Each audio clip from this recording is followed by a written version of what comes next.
What if Plo Koon had visions of Order 66? This is one of my favorite videos I've ever done. Hope you guys enjoyed this one. Click the link in the description to become a member for just $4 a month. Huge help, really keeps the lights on around here. Alright, let's get into it. That's why I'm here. Our story begins on Neimoidian, where Plo Koon and his 104th Clone Battalion, including the tight-knit squad called the Wolf Pack, are continuing their assault on the Separatists. This was a planet that was in battles for weeks now, and things were still at a stalemate. Plo was currently flying through the air, trying to take out a Separatist base, but he was losing forces quickly. He debated calling for another retreat, when suddenly, around 100 starfighters joined the Republic in the air. Plo was receiving a transmission, and so he answered to a Neimoidian soldier, saying that he and the rest of the Neimoidian Defense Legion were now rebelling against Nute Gunray and the Separatists. They promised more freedom and security, but every day Gunray, Dooku, and the other Separatist leaders only took more wealth for themselves, while the people were suffering. So this Neimoidian soldier said it was time they fight back and help the Republic end the war above the planets. Plo thanked the soldier, and he and the 104th pushed forward, aided now by the Neimoidian reinforcements. And within the hour, the Separatist base was overrun, and the Republic was set to win Cato Neimoidia. This was great news, and as the Wolfpack finished up inside the base, Plo received word that an emergency council meeting was being called. The Jedi Master excused himself from a conversation with Wolf and the Neimoidian Defense Legion leader, heading to attend the meeting. In this meeting, Plo would listen in as Anakin Skywalker revealed the location of General Grievous, given to him from Chancellor Palpatine. Plo, like the other masters in attendance, did not like Anakin being so close to Palpatine, but they had to use him to spy on the Chancellor. Something was just off about all of it. And from here, Plo, like usual, sat in the meeting as an observer rather than a speaker. He had his opinions, but he chose to let the will of the Force work its way in the Council. And as the Jedi talked, Plo chose to center in on Anakin, feeling him in the Force. Plo could feel a deep-rooted fear, which is what Anakin always carried, but something about today was different. Something about the many days recently was different with him. It was all more real. Anakin carried a fear of loss, something that Plo was better attuned at feeling than other Jedi. When he was a knight, Plo was next to his master as he died, and this gave Plo his own fear of loss, not wanting to ever go through that again. Through extensive training and experience during peacetime, Plo became wiser and better at dealing with this. Sure, he could still struggle with loss, especially when his friend Qui-Gon died, or when Ahsoka left the Order, but he was able to acknowledge these feelings and let them go after the appropriate grieving. For Anakin, Plo understood that it might be harder to learn how to let go of this, especially during wartime, where there was no time to truly learn or just sit and meditate. And after some time of reflecting on this and feeling for Anakin, Plo realized the meeting was coming to an end. Kenobi was being sent to Utapau, while Skywalker continued to spy on the Chancellor, off the record, of course. When everyone was dismissed, Plo found himself alone and curious, wondering who it was that was giving Skywalker so much fear. So he decided to meditate on it, see if the Force has any answers for him. Plo told Wolf that he would be a while, and he settled into a meditation. Per usual, the Force was clouded by darkness because of the war, and this made meditation very difficult. But today, as Plo searched the Force, he saw something. It was as if the Force was calling to him, and Plo answered. Within moments, he was thrown into some sort of vision. The sound of marching was so loud that it hurt his ears. Suddenly, he was inside the Jedi Temple, and now the sound of a lightsaber ignited inside of the Dark Council chambers, and screams filled the air. Plo tried to run to fight the dark cloud attacking the Jedi younglings. But the temple now collapsed, and Plo found himself at the stairs of it. The temple was on fire, and he saw thousands of clone troopers were inside of it, shooting anything that moved. Plo turned around, now seeing a blue lightsaber go through the back of Shaak Ti, and Plo stood in front of the dark cloud once again. Clones were behind him as the phrase, "Good soldiers follow orders," echoed in the air again and again. The dark clouded man lifted the blue lightsaber to his face, and suddenly it turned red, revealing a dark mask. He swung down at Plo, and suddenly Plo found himself back in the real world, falling backwards into a pile of boxes, breathing heavily, trying to figure out what just happened. He didn't understand what he just saw. Could it be real? Could this actually happen? What scared him the most was that the clones, the men that he thought of as genuinely good, loyal people, were moving through the temple like droids, mercilessly killing Jedi of all ages. Plo decided to call Wolf in here, and once Wolf entered, Plo cautiously asked him who the clones were loyal to, and Wolf removed his helmet, asking what this was about. Plo sighed, saying that he just had a dream, or vision, of clones storming the Jedi Temple, killing Jedi younglings, showing no mercy. Wolf said that every clone he has ever met is loyal to the Republic, but they have far too much respect for the Jedi to ever do such a thing willingly. And the word willingly gave Plo a sort of flashback memory to Skywalker and his reports about the inhibitor chips. Perhaps they truly do have a purpose, Plo thought, and he then asked Wolf to come with him, as they hurried to a medical center on Cato Neimoidia. Wolf knew of the chips from Rex, and he debated many times with himself about removing his chip after hearing how freeing Fives made it sound. So when Plo asked him to remove it, Wolf had no issues. Wolf was put to sleep, and Plo called a surgery droid over. He searched into Wolf's mind, repeating the phrase, "I'm one with the Force is with me," over and over, until scanners picked up the chip. Plo helped guide the droid with the surgery, and within minutes, it was over. Wolf slowly woke up, looking at Plo with a sad urgency, describing how freeing it really felt. Plo nodded, now understanding the chips truly do have a purpose. If his visions were correct, then the Jedi Order is in huge danger. So Plo and Wolf hurried back to the communications room when the clone pilot Jag intercepted them, saying they were going to do the final flyby soon, eliminate the final separatists. But Plo said they will have to do it without them, continuing on to the communications room. And once in the room, Plo sent an emergency signal to the Jedi Council, really hoping for someone to respond. And within seconds, the hologram of Anakin Skywalker appeared. Plo was hit with a wave of emotion, resonating off of Skywalker as the two connected. He was filled with conflict, pain, fear, so many dark emotions. And Plo asked Anakin what was going on, and Anakin gave Plo a report that shook him to his core. Anakin revealed that Palpatine is the Sith Lord, and Windu, Kolar, Tin, and Fisto have gone to arrest him, while Anakin has been instructed to wait here. Plo Koon took this all in, taking a deep breath and beginning to realize his visions. The blue lightsaber in the temple. It was Anakin. The Force was possibly showing him what would happen if Anakin left the council chambers and went to help Windu. Could he possibly join the Sith? Plo didn't know, but he calmed himself, centering in on the here and the now, and he asked Skywalker what it is that is bothering him. The calming presence of Plo allowed Anakin to also take a deep breath, letting the calmness wash over him, and he decided to tell Plo the truth, saying that he's been having nightmares of losing someone close to him, and Palpatine has said that he can save her. Plo heard Anakin say her, and thought that it must be Ahsoka, or perhaps Padme, but he did not pry on this for now. Instead, he asked Anakin to simply meditate with him. Anakin said that he must go help the Jedi, but again, Plo insisted that Anakin meditate. Anakin looked out the window a final time, thinking about Padme, and then he sat down, closing his eyes, trusting Plo for now. With Plo now learning that Palpatine promised Anakin that he could help him, lining up with Anakin having nightmares, Plo had a suspicion of sorts. He began guiding Anakin through this meditation, telling him to focus on the nightmares, and then focus on his revelation that Palpatine is the Sith Lord. Anakin did this, connecting the two of them in the Force, and something began to click. Anakin did see his nightmares of Padme, but when focusing on Palpatine as well, he saw Palpatine performing Sith alchemy, and Anakin realized the truth. Palpatine was giving him these nightmares. And Anakin knew now he would not be leaving the council chambers until Windu returns. He can't. He must stay here. Palpatine truly is evil. And in Palpatine's office, Windu knocked the lightsaber away from Darth Sidious, pushing him into a corner of the window. As Sidious was now cornered here, he felt Anakin's shift in the Force from a dark anguish to a calm relief, and Sidious realized Anakin would not be coming to his aid. This was rather unfortunate, but the play must go on.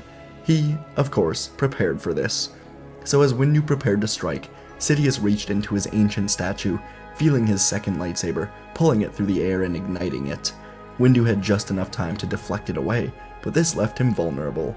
Sidious blasted Windu with lightning, throwing him out of the broken window. It was quick, so perhaps Windu survived, but it didn't matter. It was time to execute Order 66. Plo Koon and Anakin Skywalker still sat together, still meditating, when suddenly they both felt it. A wave of darkness in the Force. They both knew that Windu failed, and Wolf now came running into the room, telling Plo that he was in danger. The clones have turned, the chips have activated. Plo again calmed himself, looking at Anakin with all of the trust in the galaxy in his eyes, and telling Anakin what he must do.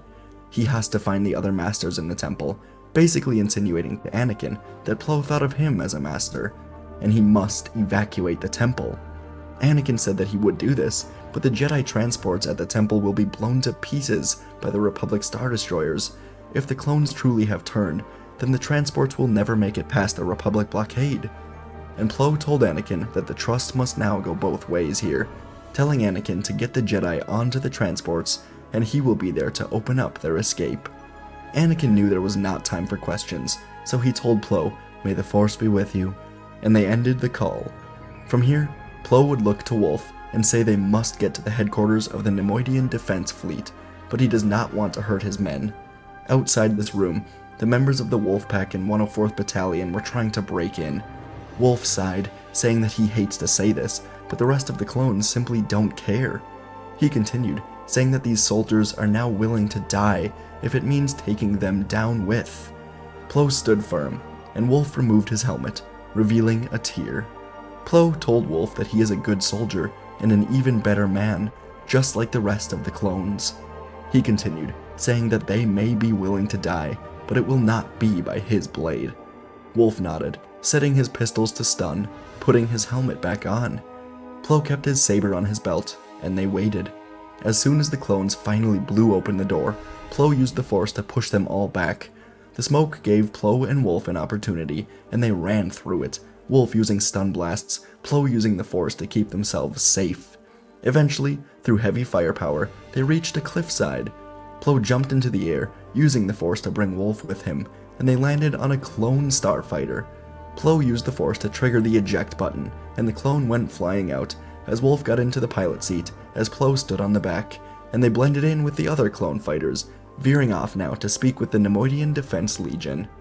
Upon entering the building, Plo quickly began talking to the Neimoidian leadership, telling them that they have an opportunity to truly end this war for good. Plo would talk for a long time, describing how the Jedi were tricked, just like how the Neimoidians were tricked, and at the center of it all was Palpatine. After a long time, Plo and the Neimoidian Defense Legion decided to work together, and so a small fleet of Neimoidians was quickly put together, taking off into hyperspace for Coruscant before the clone troopers ever realized where Plo had gone. Plo could only hope that Anakin helped get the Jedi ready for evacuation once he arrives to distract the Coruscant blockade. Inside the Jedi Temple, Anakin had quickly gone to Shaak Ti, Syndrellic, and Kelleran Beck before the clones arrived, telling them what was going on. From here, the Jedi Masters worked on evacuation, while the Jedi Temple guards got to the front of the temple, preparing to buy the Jedi time to load up on the transports. If Anakin and Plo never spoke, then perhaps the Jedi would have been completely caught off guard by the clones turning against them to ever escape in time. But now, all of the younglings, priests, medics, teachers, elders, and everyone else in the temple was ushered to the Jedi transport ships. At the front of the temple, the sounds of blaster fire overwhelming the temple guards could be heard, so the Jedi hurried their evacuation even more. Soon enough, the 4,000 or so Jedi in the temple were loaded onto the 4 transports, with Anakin, Shaak Ti, Syndrellic, and Kelleran Beck all ready to fly one of them. Anakin called to the other 3 transports, telling them that they must wait for Plo, or else they'll never get past the blockade. So they sat here waiting anxiously for a few minutes, but they never received anything from Plo. And as Anakin waited, he suddenly heard a huge explosion, and a fire began to spread in the hangar. He called to the other transports, and Shaak Ti said that the clones must have killed the temple guards, and they just got to the hangar, launching rockets at Syndrellic's transport. Anakin said they have to go help him, but Kelleran said it was too late, they were already gone. Now they must take off before they all meet the same fate. Anakin agreed, and the 3 remaining transports took off, flying away from the temple, towards the Republic blockade. The 3 Republic Star Destroyers in their way began to turn towards them. and Anakin knew the transports did not have the shields to survive this. He closed his eyes, trying to find Padme, to tell her that he's sorry, but a moment later, before the Republic Star Destroyers could fire, Plo Koon called into the Jedi transports, telling them to get out of here, and Plo sent coordinates to his home planet of Doran, where his people would welcome the Jedi. Anakin opened his eyes to see the Neimoidian fleet emerge from hyperspace and immediately hit the distracted Star Destroyers with a barrage of ion blasts. The Star Destroyers were disabled, and Anakin yelped in excitement as he, Shakti, and Kelleran Beck jumped in their transports to hyperspace, with Plo telling Anakin that he will handle Palpatine. Once the Jedi transports were safe, Plo got into a Neimoidian starship, thanked the Neimoidians for their help, and flew down to the surface. Wolf would go back with the Neimoidians to their home and lay low until all of this was settled. And so Plo flew down, sneaking past the blockade, blending in with the Coruscant traffic. He flew down to the Republic Executive Building, finding an emergency entrance to get in to avoid the clones, and to his surprise, he was not the only one here. Plo jumped out of the ship, landing on the building to find Mace Windu about to enter. He was a bit burned, but Plo had never seen him so determined. The two discussed a strategy, and soon they entered the building together. In his office, Darth Sidious was choking Commander Appo through a hologram, scolding him for letting nearly 3,000 Jedi escape the temple. But before he could kill Appo, Sidious watched the lightsaber of Mace Windu fly from the floor, past his face, and into Windu's open hand as he once again stood at the entrance. And this time, he was with Plo Koon. Sidious called his one good lightsaber to his hand and ignited it. He'd never been angrier, and now he would take that anger out on these two Jedi Masters. The fight would begin with a sudden burst of speed from Sidious, lunging at the Jedi, trying the spinning trick again, but Plo Koon was ready, and he parried the Sith Lord's strikes perfectly, while Mace Windu once more sunk into Vapad to combat the Dark Lord. The room echoed with the hums and clashes of lightsabers as the combatants moved through the space. Sidious's anger resulted in him launching objects and waves of lightning at the Jedi. Furniture flew through the air, lightning bounced off the walls, forcing Plo and Mace to constantly adapt, deflecting the incoming projectiles. Despite the chaotic onslaught, the Jedi Masters stood firm, coming together. Windu channeled the dark side energy thrown at him back into the Force. Plo Koon, relying on his mastery of Form 5, countered Sidious's attacks. These were two of the greatest duelists in the Order, perhaps the only two that could rival Yoda and Anakin. And in a moment of unity, Plo and Mace synchronized their attacks, putting immense pressure on Sidious. The Sith Lord, though formidable, began to show signs of strain as he struggled to fend off the combined strength of the Jedi Masters. Sidious launched one final desperate blast of lightning, more powerful than ever before, but Plo was ready. He called upon the light side and blasted the yellow electric judgment lightning at Sidious, meeting his lightning in midair. The two were pushing against each other with lightning now, but Mace Windu joined, using a strong force push to push Plo's lightning through Sidious's. The yellow lightning and the blue lightning both slammed into Sidious, and in a matter of seconds he was burned away, leaving only his lightsaber and a charred robe. From here, Mace and Plo would head back to the Jedi Temple, eventually meeting up with Obi-Wan and Yoda. The four Jedi Council Masters would speak to Bail Organa and Padme Amidala, who said she just got off a call with Anakin. She did admit that she just spoke to Anakin, and the Jedi were welcomed onto Doran and given breathing masks to survive until it was time to go. The Senate would gather and learn the truth about Palpatine, eventually agreeing to elect Padme Amidala as Supreme Chancellor and end this war. Padme immediately required that all clones go to Kamino and have their chips removed.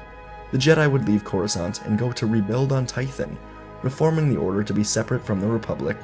Some Jedi, including Anakin with Rex, Obi-Wan with Cody, and Plo Koon with Wolf, would still sometimes visit their old clone commanders, as the clones now were the police force of the Republic, instead of the Jedi. Yoda would soon step down as Grand Master, and Plo Koon would step in. On the new council, Anakin would become a master and be granted a seat, even after the Jedi found out about Padme and the children. The Republic would reform and try to rid itself of corruption under Chancellor Amidala and a group of vice-chancellors that included Bail Organa and Mon Mothma. And the Jedi Order would reform itself under Grand Master Plo Koon. Ahsoka would even rejoin the Order, and in time, Obi-Wan would train Leia, while Ahsoka would train Luke. while Anakin would spend a ton of time with Plo Koon, learning from him, so when Plo eventually passes on, Anakin was ready to become the new Grand Master. And folks, that is where our story ends today. Let me know what you thought. I personally really enjoyed this one, like, a lot. And I know I've said that a lot recently, but it's true. The passion that I have for this has only increased in recent days, weeks, months, so I really hope you guys are enjoying the videos, 4 videos a week, basically full time for me, so I really do greatly appreciate you guys watching. It's a huge help. Yeah, thanks. Let's talk about today's story a bit. I love Plo Koon. I know Penti Patrol also loves Plo Koon. I think Fantasy Folklore also. People love Plo Koon. Dave Filoni loves Plo Koon. How can you not love Plo? I really enjoyed taking him on a journey that wasn't solely just like a stoic version of him, having him be vulnerable after the vision, and even a bit panicked trying to get Wolf to remove his chip, and even but then I really liked having him center himself with Anakin in the council chambers and just kind of convince Anakin to meditate with him as Plo went back to his roots and just centered himself. I like that a lot, having him bring the Neimoidian fleet because the Neimoidians were just pissed off at Newt Gunray for basically just being a terrible leader. I like that. I think it makes sense. Hope you guys enjoyed that as well. I thought it was different than what I've ever seen, so yeah. Appreciate you guys. Thanks for watching, and I'll see you in the next video.